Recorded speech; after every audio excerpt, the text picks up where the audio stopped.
Hey guys, what's up? My name is Sean Wayne and today, alikad pag-usapan naman natin si Idol Raffy Tulfo. Medyo matagal-tagal natin siyang hindi na pag-uusapan. Actually, ang dami, gaya nga rin sinabi ko, sa sobrang busy ko. Hindi ko na napapanood ang kahit anong news Senate hearing. So ngayon, magbabacktrack tayo, mag-uumpisa tayo dito sa latest. Meron pa, meron pa nga binasa sa akin si Mang Temyong Panyero. Kamusta ka na? Yan, balik estudyante mode kami ni Mang Temyong. Anyway, so may pinorward sa akin si Mang Temyong few months ago dun sa mga hindi pa po nakaka-subscribe kay Mang Temyong. Please po, pa-subscribe po sa kanya kay Pinoy Bro Media. Please, suportahan po natin siya. Patuloy lang po ang suportahan natin sa mga small vloggers natin.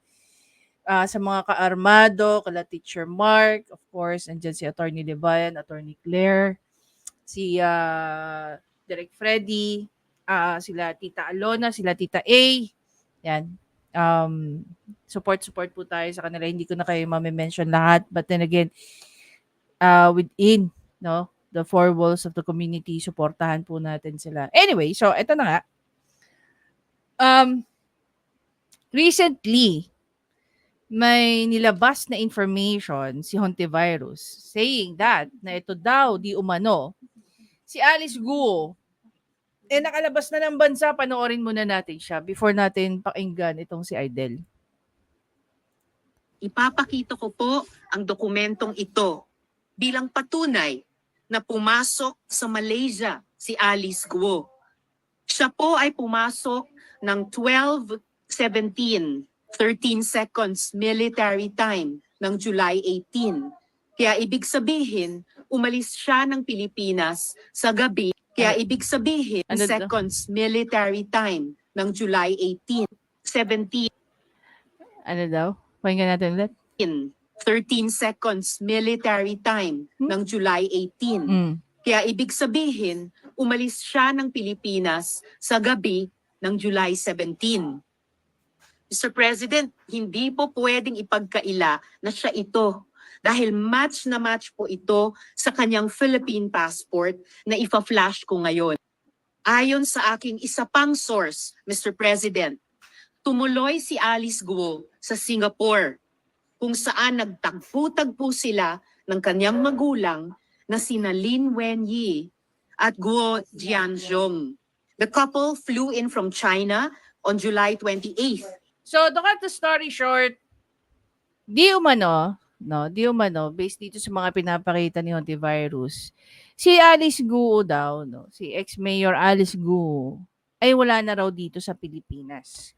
We all know naman, during recess, dire-diretso ang investigasyon na ginagawa ni Hontivirus, at saka ni Senator Win Gatchalian. Tama? Okay. Kudos tayo dyan. Kasi kahit recess, nagtatrabaho sila sa loob ng Senate. While the other senator guy, ni Raffy Tulfo, he is doing a constituency work through his private and personal program, RTIA. Okay? Ngayon, ano ba ang naging contribution ni Idel dito sa Alice Guo investigation? So basically, ito lang yung napanood ko. Okay? Sa lahat ng mga Senate hearing na nangyari patungkol sa issue ni Alice Guo, dito ko lang nakita si Raffy Tulfo. O, pakinggan natin, review tayo. Mayor Alice Guo. Blockbuster to kapag ito ay ginawa nating teleserye kasi fairy tale.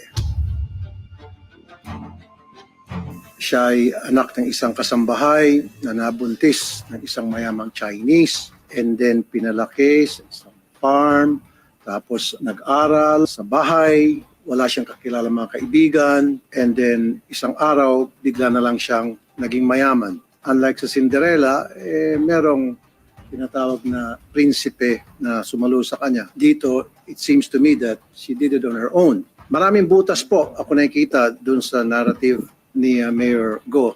Marami din po ako, Madam Chair, na request sa committee na ito ipapatawag. Unang-una, ipapatawag po natin yung pong midwife na nagpaanak sa kanya. Pangalawa po, nung mag-file silang rate registration, sino po doon ang tumanggap? Pangatlo po, gusto ko pong patawag yung barangay chairman na kung saan nandun yung kanyang farm. Nais ko rin po patawag yung mayor at tatawag din po natin yung mga suki niya na pinagbebenta niya ng baboy. At tatawag din po natin yung mga tauhan niya sa farm. O, di ba? Pagdating nga naman sa programa ni Raffy Tulfo, talagang palalabasin nila na napakagaling niya. Now, the question is, nasundan ba to? Lahat ba ng pinatawag dyan, na gusto ipatawag dyan ni Raffy Tulfo, nagpakita? 'Di ba? Kasi, ito naman yun, between Senator Win Gatchalian at saka kay Hontivirus, they were very thorough. 'Di ba? Yung mga salitaan nitong dalawang senador na to during the Alice Guo, it's not purely opinion lang. The thing is, etong dalawang senador na to, which is si Hontivirus at saka si Senator Win Gatchalian, meron silang mga pinangahawakan na ebidensya. And from that evidence, doon nagdodraw ng question. Okay? Etong mga senador na to, kay Alice Guo. Samantalang ito si Raffy Tulfo, kung sino-sino ang pinapatawag, ang tanong, anong gusto niyang patunayan? 'Di ba? So, gaano ba karami, okay? Gaano ba karami yung beses na nakita natin si Raffy Tulfo during the Alice Guo Senate hearing? Ako so far, ito lang yung nakita ko. After nito, wala na akong nakitang iba. 'Di ba? And then, nung nakalipad si Alice Guo, pumapel na naman si Raffy Tulfo. Ito yung video niya. I'm very sure ito ay lumabas through a chartered plane. Ako nanawagan sa mga taga-NAIA, MIA, Immigration, get your act together. A few weeks ago, I did have a hearing sa Committee on Public Services at napuna ko po yung walang processing center. Ang lahat ng mga kababayan natin na umalis papunta abroad, walang processing center. Pag ikaw ay isang pasahero, gustong pumunta ng abroad, sakay ng isang chartered plane, hindi ka nadadaan sa proseso, hindi ka nadadaan sa immigration. Diretso-diretso ka na sa gate, sakay yung limousine mo, SUV, and then pagdating sa tarmac, akit ka sa aeroplano mo, and then here comes the CIQ, Customs, Immigration, and Quarantine. At kung yun ay kasabwat ni Alice Go, madaling makakalusot dahil walang CCTV na dadaanan. That's why I told people, I find this very, very impossible, na yung sinasabi ni Raffy Tulfo na hindi ka na dadaan sa proseso. Unang-una sa lahat, kailangan mo ng clearances even before ka mag-fly. Okay? Ibig sabihin, kung sinong laman ng eroplano na yan, ibibigay mo rin yung mga pangalan. Okay? Kasi, kung totoo nga yung sinasabi ni Raffy Tulfo, na walang proseso, gaya ng sinasabi niya, take note of this. E di sana gawain na ng kahit sinong kriminal, lalong-lalo na ang may pera, sumakay ng chartered plane para lang makalabas sa Pilipinas. Ang dami ring mayayaman na nakakulong. Hindi nagawa or hindi inisip lumabas ng bansang ito via a chartered plane. 'Di ba? I really find it very impossible na hindi nagkakaroon ng clearances, na hindi chine-check ng Bureau of Immigration. 'Di ba? Kasi dapat, kung yan nga ay totoo, kung totoo talaga yung sinasabi ni Raffy Tulfo na walang ganyang mga pag-check or walang ganyang proseso, binibigyan lang din ng idea ni Idel ang kahit sinong kriminal na may pera na pwede naman pala akong lumabas ng bansa na hindi ko kailangan dumaan sa proseso. And if his claims are also true, parang sinabi mo, Idel Raffy, na si Pastor Kibuloy, wala na rin dito sa bansa. Kasi may pera naman yung tao eh. Pwede rin siyang lumabas via a chartered plane. kung gagamitin natin yung claims mo, no? Kung totoo man yung claims mo na yan, na wala kang proseso. Kaya mo bang patunayan yan na walang clearances, walang proseso pag sumasakay ka ng chartered plane? Alam mo kung bakit ko alam to? I have a couple of friends na ang mga negosyo nila are into this. Nagmi-middleman sila. So I asked, totoo ba itong sinasabi ni Raffy Tulfo? Na wala daw kayo, na itong mga pasahero ng chartered planes eh hindi dumadaan sa immigration. Anong sabi ng friend ko? Actually, mas mahigpit pa nga ang Bureau of Immigration sa mga ganito. Mahigpit ang kaap sa mga ganito.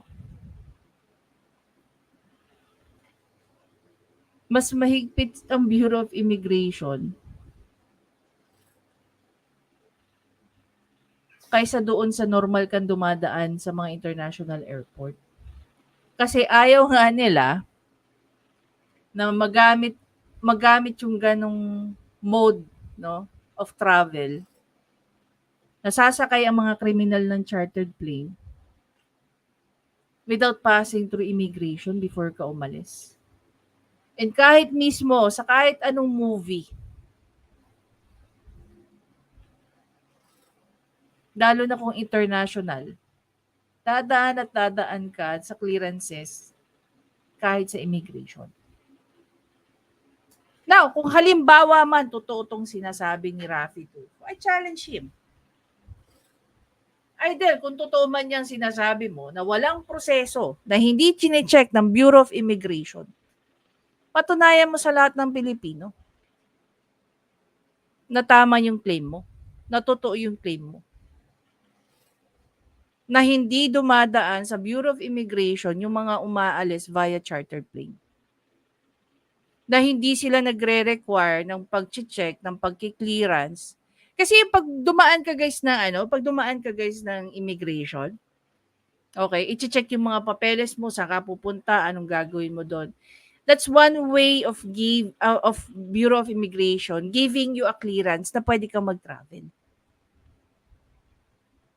Diba? Oh. Wala kang hold departure, wala kang ganito, wala kang ganyan. Kaya natatawa talaga ako dito sa claim ni Raffy Tulfo eh. Hindi ko alam kung matatakot ako o ma-amaze ako, maano ko dito sa... Hindi ko rin alam kung masasabi mong expose ba to ni Raffy Tulfo na walang proseso. Walang tamang proseso kaya nakakalagpas. Siguro ang tamang term, idle. Kung totoo mang nakalabas nga si may mga tumulong diyan. May nagpalusot diyan. Alam mo kung bakit hindi imposible 'yon? Kasi there were issues, no? Yung mga taga Bureau of Immigration, hindi naman to bago, alam to ng marami. Yung mga na-offload, no, na OFW yung nagta-travel pa Middle East. Yung mga matitinong immigration officer, ino-offload nila. Pero meron din kasing immigration officer na papalusutin ka. Eh yun bayad. Doon, Idol Raffy, maniniwala ako. Pero yung sabihin mong walang proseso, ang Bureau of Immigration, hindi sila nagbibigay ng clearance, for me, that's bullshit. Sa totoo lang. Sa bagay. Ikaw yung nagsasalita. Marami ka naman nang nasabi na kasiraan ng ibang taga-ahensya and wala kang remorse para i-correct mo yung sarili mo. Para din i-correct mo yung sarili mo. Diba? Sa pag-share mo ng information na hindi mo kayang tindigan. People and Mia, by the end of this year, kapag wala pa rin processing center ang mga chartered plane, ako po yung magagalite, I will raise hell. This is one example kung bakit ito si Alice Go ay nakalabas. I'm very sure ito ay lumabas through a chartered plane, through a private plane. So all we need to do is tanungin natin ano mga private. Alam mo, ito rin tanong ko, no? Nag-ano lang din sa akin. Okay, Raffy Tulfo, ikaw na tanungin ko. Nakagamit ka na ba ng chartered plane? Kasi if you do, okay, if you do, bakit nung ikaw yung nakagamit, hindi mo kinorek yung nakikita mong mali ngayon? Diba? Oh. Halimbawa lang kasi the way mo sinasabi yan ngayon, you're trying to convince us and you are very convinced na kaya nakaalis si Alice Gu is because via a chartered plane.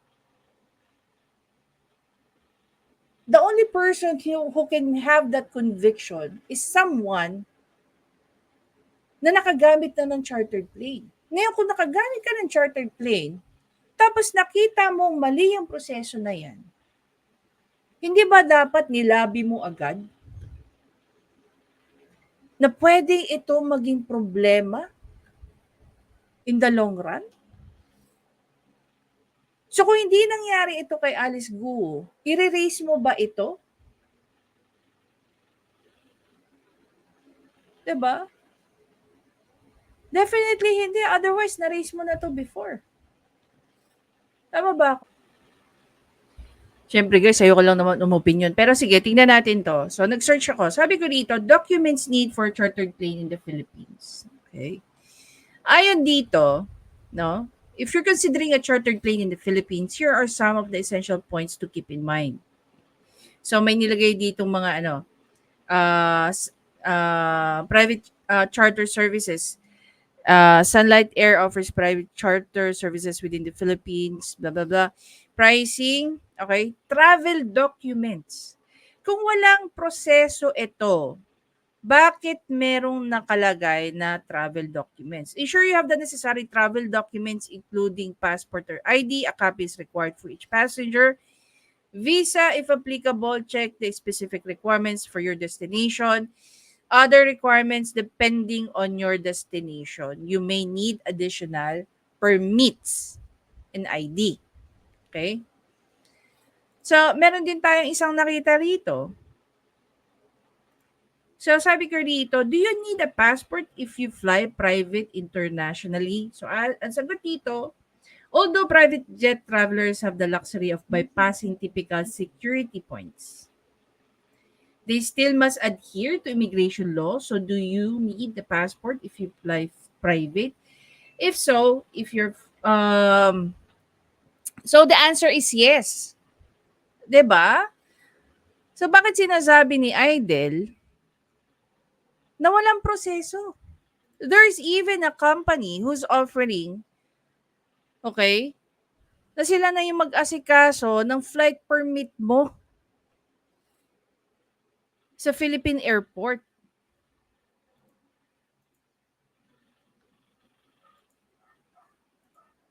Meron pa nga mga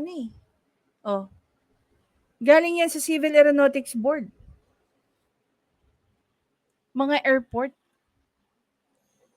Ang tanong ko, saan ba nakapark yung eroplano ng mga chartered plane? Hindi ba nasa airport din? Most probably, meron silang sariling section na hindi lang natin masyadong napapansin pagka chartered yung plane. Okay, ang flight. Pero, dadaan pa rin sila sa proseso. Dadaan pa rin sila sa proseso. Which is taliwas sa sinasabi nito ni Idel Rafi. 'Di ba? O, balikan natin si Idel Rafi dito.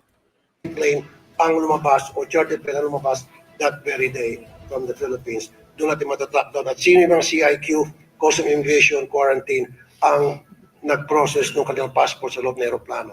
O, kita mo? Kita niyo na?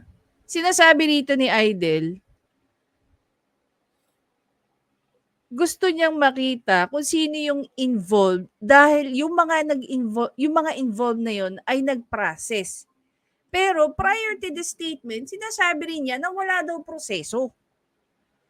Anong klaseng proseso ang gustong anuhin dito ni Idel? Because ang nangyari ngayon, Mr. President, kahit na sinong Poncio Pilato sakay ng kanyang limousine, diretso na siya sa tarmac, and then aakyat siya sa loob ng aeroplano, bit ang kanyang mga maleta. Ito pa, Ang tanong ko dyan, bakit alam na alam ni Idol yung ganito? Gawain mo rin ba ito? O kwento lang sa'yo? O imahinasyon mo lang ito? So we don't know. Ngayon, if you've witnessed something like this, dapat nilabi mo na ahead of time. Okay? Kung ikaw mismo nakaranas at alam mong mali, bakit ngayon ka lang nagsalita? Tapos, pinapaniwala mo kami na walang tamang proseso and yet gusto mong paimbestigahan yung mga tao na nagproseso ng documents ni Alice Guo. So, alin ba yung tama sa sinabi mo? 'Di ba? Yung pagkuha ng mga information pag dumaan tayo sa immigration, yun po ay useless. Yung biometrics, kinukunan tayo ng picture, etc. Useless po yun dahil wala tayong tinatawag na cross-matching. We don't have that capability yet. So, Walang cross-matching. Cross-matching ng ano? Guys, as an OFW, nakailang passport na po ako. As in. Dahil sa matagal nga akong OFW. Before pa naging 10 years ang passport. So imagine niyo kung ilang beses na ako nagpa-renew ng passport. And nakikita nila doon. 'Di ba? Ang gusto bang sabihin dito ni Raffy Tulfo, yung baklas passport, walang cross-matching. Kasi back in the days, very hot ang issue ng baklas passport. Iba pangalan pero simang muka. Ito ba yung gustong sabihin ni Raffy Tulfo dito? ibig sabihin, itong si Alice Go, pwedeng bumalik doon ng Pilipinas, mga kapusit na hindi natin alam, sapagkat all she needs to do is same mukha niya, basta't palitan lang niya yung kanyang pangalan, makakalusot na siya. So this has to be changed. At again, ako'y nanawagan sa mga taga-NAIA, MIA, Immigration, get your act together dahil Bakit hindi mo sinama ang DFA dito? Which is ang DFA, sila ang nag-i-issue ng passport. 'Di ba? by the end of this year, gusto ko magkaroon ng processing center. Ang lahat ng pasahero going in and coming out of the country, kailangan may processing center na sila idadaan sa butas ng karayom tulad ng dinadaanan ng lahat ng mga simpleng pasahero. Maraming 'Di ba ano to? Ang tawag dito, migrant worker chairperson. Hindi pa ba enough yung butas ng karayom na inaabot ng bawat Pilipinong dumadaan sa so-called processing center na tinatawag nating immigration? Pag pumasok ka ng Pilipinas, dadaan ka ng immigration. Pag lumabas ka ng Pilipinas, dadaan ka pa rin ng immigration. So anong processing center ang gustong ipagawa ni Raffy Tulfo? Hindi naman po lahat ng pumapasok ng Pilipinas, no? O hindi naman lahat ng lumalapag sa airport nakakapasok sa Pilipinas because of the strict scrutiny, no, ng ating mga taga-immigration. Same goes yung paglabas ng Pilipinas. 'Di ba? Ang dami nga nating na-offload na kababayan dahil sa tinatawag nating proseso. So anong klaseng proseso sinasabi ni Raffy Tulfo dito? You have to be very specific. Are you talking about the chartered flights? 'Di ba? Dahil masyadong isolated ang information ng chartered flights, we don't know as well kung gaano rin karaming flights, okay, or passengers ang hindi ina-allow only because of their records. Isa pa dyan, may kaso na ba si Alice Go? Hindi ko siya pinagtatanggol, guys. Lilinawin ko lang, hindi ko siya pinagtatanggol. Yun lang gusto ko malaman. May hold departure ba against her?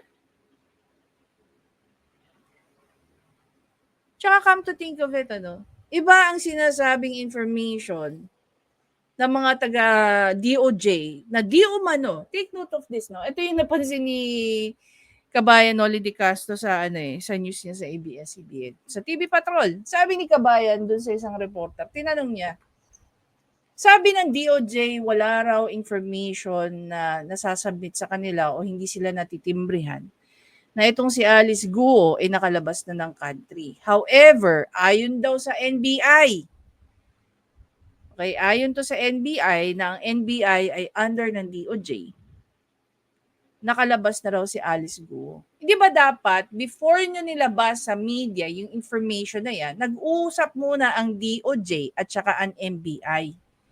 Kasi nagiging questionable sa taong bayan na ayon dito sa government agency na ito, hindi pa daw nakakalabas.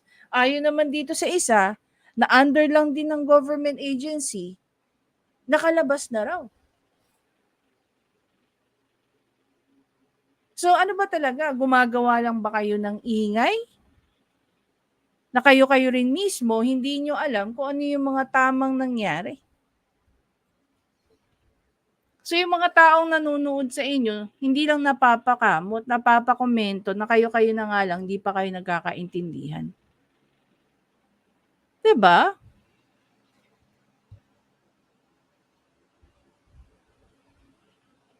Ang bottom line dito guys, natawa na lang ako kasi merong strong opinion si Raffy Tulfo sa ginawa ni Guo, samantalang isang beses, so I don't know kung ilang beses pa siya na napasama dyan sa Senate investigation or inquiry or hearing kay Alice Guo. Parang bigla kang nagkaroon ng opinion sa isang bagay na from the very start, nakisawsaw ka lang. Sana hinayaan mo na lang si Senator Win Gatchalian at saka si Hontiveros, no? Na magbigay ng kanilang mga opinion. Kasi nakita naman talaga natin kung gaano nila talaga trinabaho itong si Alice Guo. Hindi ka pa rin talaga nagbabago sa pagkaka-grandstanding mo, Senator Idol. Tapos ngayon, yung kapatid mo, nagpaplano pang tumakbo bilang senador.